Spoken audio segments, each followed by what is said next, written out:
नमस्कार दोस्तों and welcome to G chills. आइए इस रिपोर्ट को देखते हैं।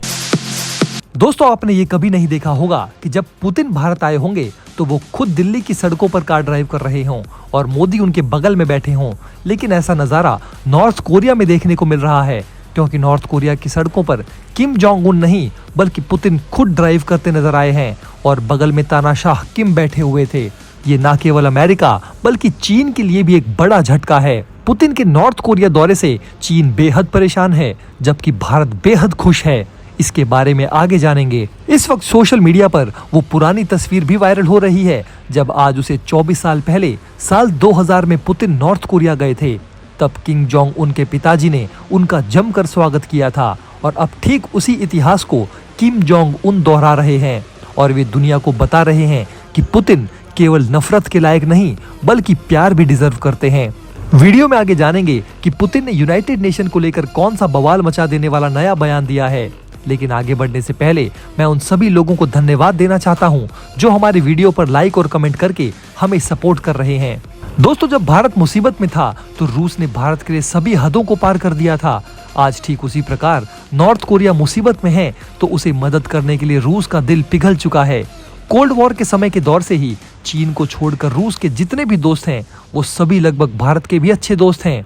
इसका क्यूबा और नॉर्थ कोरिया बेहतरीन उदाहरण है। सोशल मीडिया पर नॉर्थ कोरिया और भारत के विषय में चर्चा चलती रहती है। नॉर्थ कोरिया कभी कभी पाकिस्तान से संपर्क रखने की कोशिश करता है, लेकिन वो भारत से कभी नहीं उलझता। अगर नॉर्थ कोरिया भारत से टकराने की कोशिश करेगा तो उसे रूस की तरफ से भी रेजिस्टेंस मिल सकता है। वैसे भी आपको बता दें कि नॉर्थ कोरिया भारत का अच्छा व्यापारिक पार्टनर है। इस कारण वो भारत से संबंध बिगाड़ना नहीं चाहता है। हालांकि नॉर्थ कोरिया के ताबड़तोड़ परमाणु परीक्षण के कारण भारत उससे दूरी बनाने की कोशिश करता रहा है, ताकि हमारे संबंध जापान और साउथ कोरिया जैसे दिग्गज देशों से खराब ना हो जाएं।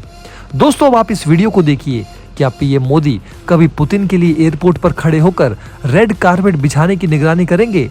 शायद मोदी ऐसा कभी नहीं करेंगे, लेकिन किम जोंग उन ने ऐसा किया है, क्योंकि उनके देश में कई दशकों बाद पुतिन जैसा एक महान नेता कदम रख रहा है। कई बार अगर किसी बड़े नेता ने प्रोटोकॉल तोड़कर गले लगा लिया तो फिर वो हेडलाइन बन जाती है, लेकिन यहाँ प्रोटोकॉल तोड़ना तो छोड़िए, खुद खड़े होकर किम जोंग उन ने पुतिन के लिए कारपेट बिछवा दी। एक वीडियो सामने आया है जिसमें एयरपोर्ट पर बड़े बड़े रेड कारपेट बिछाए जा रहे हैं। Kim Jong Un red carpet पर खड़े होकर पुतिन का इंतजार करते दिख रहे हैं। ये दृश्य दर्शाता है कि पुतिन नॉर्थ कोरिया के लिए कितने जरूरी हैं। किम जोंग के लिए ऐसा लग रहा है कि आसमान से कोई फरिश्ता नीचे उतरा है, लेकिन ये तो कुछ भी नहीं है। अभी आगे सुनिए पुतिन के लिए नॉर्थ कोरिया में क्या क्या हुआ।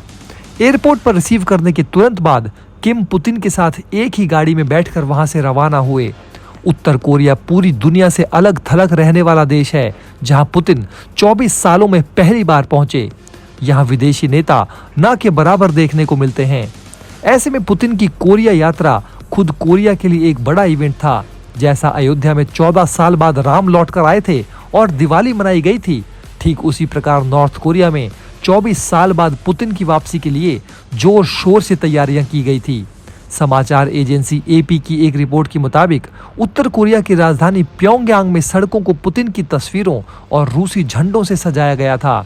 एक इमारत पर लगे बैनर में लिखा गया था, हम रूसी राष्ट्रपति का गर्मजोशी से स्वागत करते हैं। ब्रिटिश मीडिया बीबीसी के मुताबिक पुतिन के स्वागत में ग्रैंड परेड के अलावा प्योंगयांग में मौजूद 105 मंजिला रुग्योंग होटल को एलईडी लाइट से सजाया गया। इस पर वेलकम पुतिन और दोस्ती लिखा नजर आया। जब रूसी राष्ट्रपति व्लादिमीर पुतिन प्योंगयांग में निकले तो बड़ी तादाद में उत्तर कोरियाई लोग वेलकम पुतिन के नारे लगाते हुए सड़क के दोनों ओर खड़े दिखे।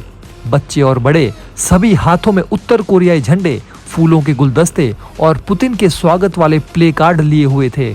किम जोंग उन ने प्योंगयांग में पुतिन के साथ अपनी बैठक के बाद एक संवाददाता सम्मेलन भी किया। ये भी अपने में बड़ी बात है, क्योंकि तानाशाह किम अक्सर संवाददाता सम्मेलन नहीं करते। भारत में भी कई लोग पीएम मोदी पर यह आरोप लगाते रहे हैं कि वे संवाददाता सम्मेलन नहीं करते। हालांकि इस बार चुनाव से पहले मोदी ने ताबड़तोड़ कई बड़े बड़े इंटरव्यू दिए थे। रूसी मीडिया के अनुसार पुतिन और उत्तर कोरिया के नेता किम जोंग उन ने करीब 2 घंटे आमने सामने बैठकर चर्चा की। पहले ये 1 घंटा ही होने वाली थी। किम से मिलने के बाद पुतिन ने कहा कि उत्तर कोरिया ने यूक्रेन में रूस की सैन्य कार्रवाई का समर्थन किया है, जिसकी वो सराहना करते हैं। रूस ने फरवरी 2022 में यूक्रेन के खिलाफ युद्ध शुरू किया था। पुतिन ने इस अवसर पर किम को रूस निर्मित शानदार औरुस लिमोनिस कार भेंट की। उत्तर कोरियाई नेता किम जोंग उन लग्जरी कारों के शौकीन माने जाते हैं। इसके अलावा रूसी राष्ट्रपति ने तानाशाह किम जोंग उन को एक कटार और टी सेट भी गिफ्ट किया। पुतिन ने पूरी दुनिया, खासकर पश्चिमी देशों की नींद उड़ाते हुए कहा कि दोनों देश अमेरिकी प्रतिबंधों को दूर करने के लिए एक दूसरे को सहयोग करना चाहते हैं, लेकिन इसमें कहीं ना कहीं ये दोनों देश चीन को भी टारगेट कर रहे हैं। ऐसा माना जाता है कि चीन अपने दो परमाणु पड़ोसियों के बीच बढ़ती नजदीकियों से परेशान है। जियोपॉलिटिकल विशेषज्ञों का मानना है कि भविष्य में पुतिन नॉर्थ कोरिया के जरिए चीन बॉर्डर पर दबाव बना सकते हैं और फिर चीन को ब्लैकमेल करके बड़े बड़े काम निकलवा सकते हैं। पुतिन की उत्तर कोरिया यात्रा ऐसे वक्त में हो रही है जब कोरिया यूक्रेन में रूस के युद्ध को जारी रखने के लिए जरूरी हथियारों की आपूर्ति कर रहा है। बदले में रूस उसे आर्थिक सहायता और टेक्नोलॉजी ट्रांसफर कर रहा है, जिसे लेकर चीन को भी डर है कि किम उसे अपने परमाणु कार्यक्रम में इस्तेमाल कर सकते हैं। अमेरिका और दक्षिण कोरिया आरोप लगाते रहे हैं कि उत्तर कोरिया यूक्रेन में इस्तेमाल के लिए रूस को हथियार और गोला बारूद मुहैया करा रहा है, लेकिन रूस और उत्तर कोरिया दोनों ही देश इन आरोपों से इनकार करते रहे हैं। पुतिन ने उत्तर कोरिया में ये भी कहा कि रूस और उत्तर कोरिया पश्चिमी देशों द्वारा नियंत्रित नहीं है और ये देश व्यापार और एक पेमेंट सिस्टम बनाएंगे जो मिलकर देशों के खिलाफ प्रतिबंधों को तोड़ देंगे। उन्होंने कोरिया और रूस पर लगे पश्चिमी प्रतिबंधों को अवैध और एक तरफा प्रतिबंध बताया। उनके विदेश नीति सलाहकार यूरी उशाकोव के अनुसार पुतिन के साथ उप प्रधानमंत्री, रक्षा मंत्री और विदेश मंत्री सर्गेई लावरोव सहित कई शीर्ष अधिकारी भी उत्तर कोरिया के दौरे पर थे। पुतिन के साथ नॉर्थ कोरिया में रूस के 10 मंत्रियों और अधिकारियों के डेलीगेशन मौजूद था। इसी कारण ये एक ऐतिहासिक विजिट माना जा सकता है। रशिया टुडे के मुताबिक उत्तर कोरिया के प्योंगयांग में रूसी राष्ट्रपति पुतिन ने संयुक्त राष्ट्र संघ की भी आलोचना की।